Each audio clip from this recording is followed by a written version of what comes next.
పసుపు colour dress వేసుకునేవాడు మా బామారిది. ఇప్పుడైతే వాళ్ళు వేస్తున్నారు కోత. చూడండి ఎలా పోతుందో చూడండి గాయస్.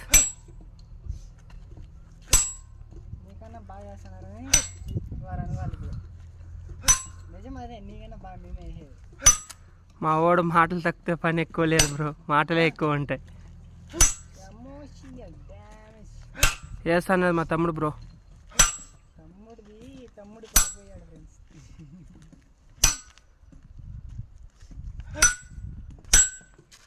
ఇప్పుడైతే మా బామ్మర్ది వేస్తున్నాడు.